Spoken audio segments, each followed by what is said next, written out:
네, 반갑습니다. 경자입니다. 오늘부터 공모주 슈퍼위크가 시작되었습니다.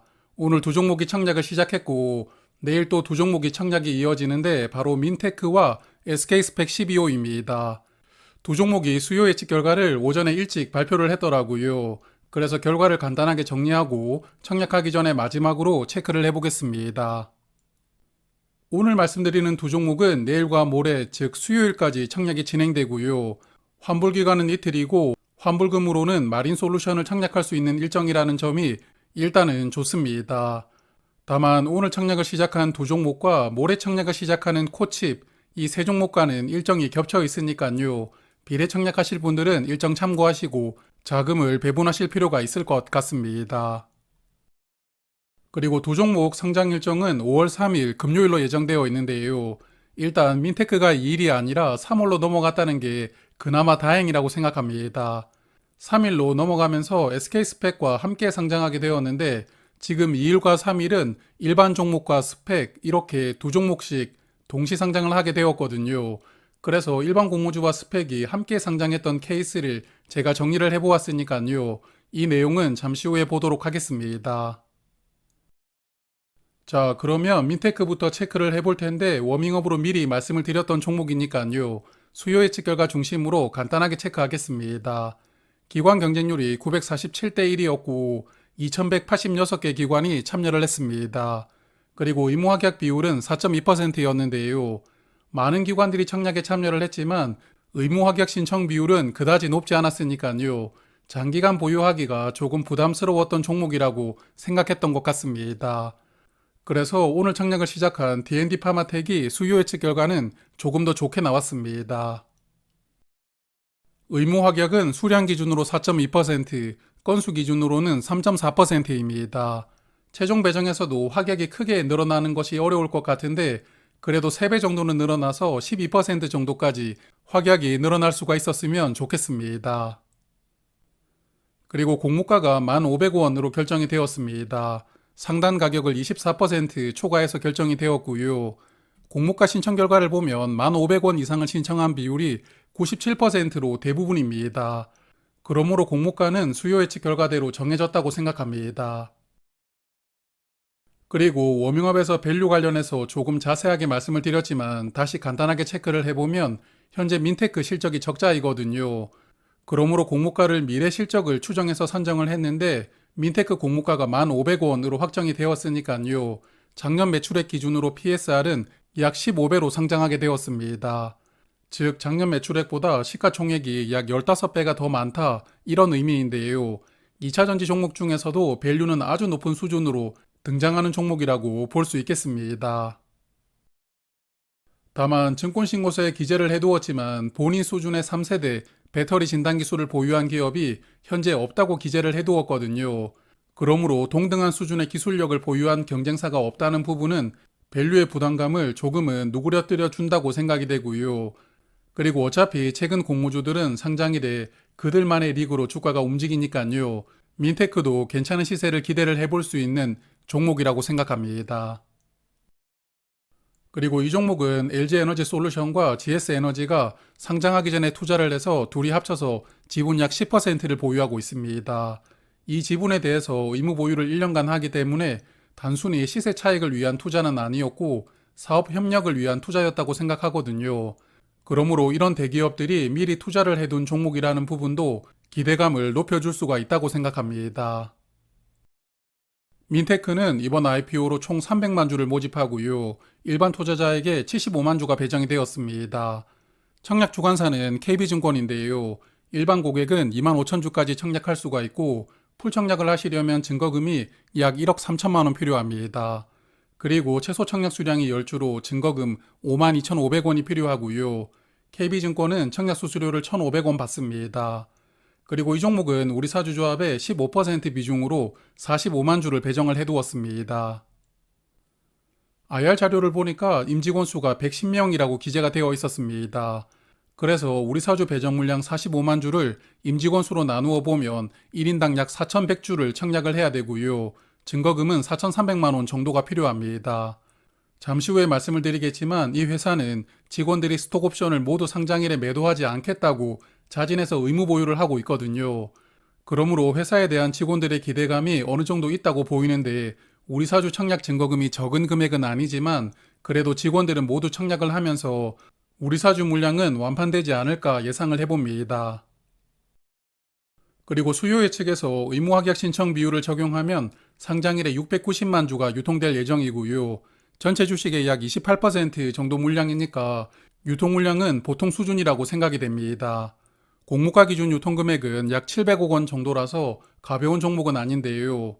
그리고 유통 물량 중에서는 기존 주주 물량이 442만 주로 구성되어 있으니까 기존 주주 물량이 공모 주주보다 조금 더 많고요. 상장일 흐름에 기존 주주가 영향을 줄 수 있는 환경이라고 보입니다. 상장일에 매도할 수 있는 기존 주주 수가 어느 정도 있거든요. 그래서 그냥 재무적 투자자와 개인 주주로만 구분을 해보았는데요. 기존 주주의 구성을 보면 개인 주주가 268만 주를 보유하고 있고 재무적 투자자는 175만 주를 보유하고 있습니다. 그래서 유통 물량이 많지는 않지만 유통 물량 중에 기존 주주 물량 비중이 조금 더 많은 편이고요. 거기에 더해서 기존 주주 중에서도 개인 주주가 더 많은 물량을 보유하고 있으니까 이런 부분은 조금 불안한 요소라고 생각합니다.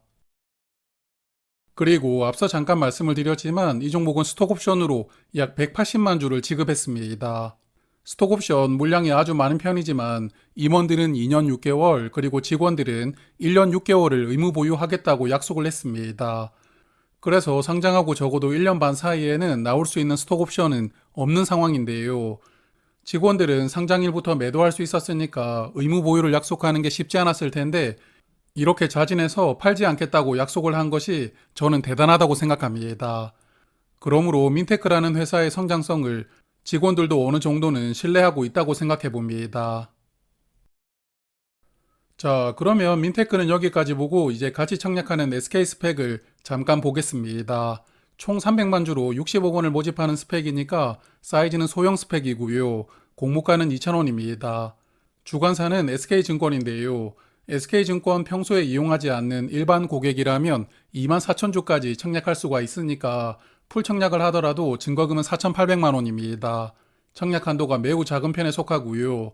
그리고 최소 청약 수량은 10주, 증거금은 2만 원이 필요하고 청약 수수료로 2,000원을 내야 합니다. 이번 SK스펙의 최대 주주는 AIP 벤처 파트너스라는 곳입니다. 30만 주로 지분 대부분을 보유하고 있고 주관사 SK증권이 만주를 보유하면서 발기인으로 참여하고 있거든요. 그리고 나중에 합병에 성공하면 전환사채가 행사가 될 텐데 이때 SK증권은 100만 주로 가장 많은 지분을 보유하게 되고 자산운용사 두 곳도 각 30만 주, 40만 주씩 보통주를 전환할 수 있는 구조를 가지고 있으니까요. 혹시 합병까지 길게 보실 분들은 참고하시길 바랍니다. 그리고 수요 예측 결과가 오전 일찍 발표가 되었는데 이번 스펙은 1670개 기관이 참여를 했거든요. 오늘 청약을 시작한 유안타 스펙보다 기관 수가 약 100개 정도 적어졌는데 최근보다 약 200개 기관 수가 축소가 된 것이거든요. 그래서 이번 주 청약하는 공모주가 많다 보니까 스펙 청약을 포기하는 기관이 늘어난 것인지는 모르겠지만 여하튼 스펙은 수요 예측 결과가 상장일에 거의 영향을 주지 않는다고 보고 있거든요. 그러므로 기관 수가 조금 줄어들었지만 아주 크게 줄어든 것은 아니니까요. 그냥 참고만 하고 넘어가도 괜찮을 것이라고 생각합니다. 자, 그러면 정리를 조금 해보겠습니다. 오늘 말씀드린 두 종목은 동시 상장이 예상되고 있는데 최근에 일반 공모주와 스펙이 함께 상장했던 세 가지 케이스를 정리를 해보았는데요. 먼저 가장 최근이었던 2월 6일을 보면 이날은 3위가 신형 10호 스펙이 함께 상장하였는데요. 신형 스펙은 공모가 2배 이상 올라가지 못했지만 3위기 거의 3배까지 올라가면서 두 종목의 시세 차이가 크게 나왔고요. 그리고 2월 1일에는 이닉스와 IBK 스펙이 함께 상장했는데 이닉스는 공모가 3배 이상 올라갔고 IBK 스펙은 공모가 2배 반까지 주가가 나왔습니다. 그리고 1월 24일의 케이스를 보면 우진엔텍은 시작부터 점상이었고요. 대신 스펙은 공모가 3배 이상 시세를 보여주었거든요. 그래서 세 가지 케이스를 보셔서 아시겠지만 공통점은 일단 일반 공모주가 스펙보다 더 좋은 시세를 보여주었습니다. 물론 앞서 세 번의 경우에 이런 결과가 나왔지만 오늘 말씀드렸던 종목들이 같은 상황이 나온다는 보장은 없으니까요. 이런 부분은 참고하시는 게 좋습니다. 그리고 오늘 신한 13호 스펙이 상장했었는데 시작부터 공모가 3배로 시작을 하면서 여전히 좋은 시세를 보여주었거든요. 그러므로 단독 상장하는 스펙은 상장일에 공모가 2배 이상 그리고 3배까지 시세를 보여주는 종목도 나오고 있으니까요. 여전히 좋은 시세를 보여주는 종목이 많다. 이런 생각을 해볼 수가 있습니다. 저는 수요 예측을 보기 전에는 민테크 쪽을 비례 청약해볼까 생각을 하고 있었는데 결과를 보고 그냥 D&D 파마텍을 비례 청약하는 것으로 결정을 해보았고요. 민테크는 균등 청약만 참여할 생각입니다. 그리고 요즘에 스펙은 비례 청약을 하던지 아니면 패스하고 있는데 혹시 청약 참여하는 분들이 적다면 균등 청약 해볼까 생각은 하고 있거든요. 하지만 청약하시는 분들이 많을 것 같아서 패스로 결정할 가능성이 높을 것 같습니다. 자, 그러면 두 종목 관련해서는 여기까지 말씀을 드리고요. 오늘 청약을 시작한 D&D 파마텍과 유안타 스펙 1일차 청약이 4시에 마감될 텐데 마감이 되면 1일차 결과를 보면서 내일 청약을 예상을 해볼 테니까요. 저는 오늘 오후 5시 정도에 한 번 더 뵙도록 하겠습니다. 고맙습니다.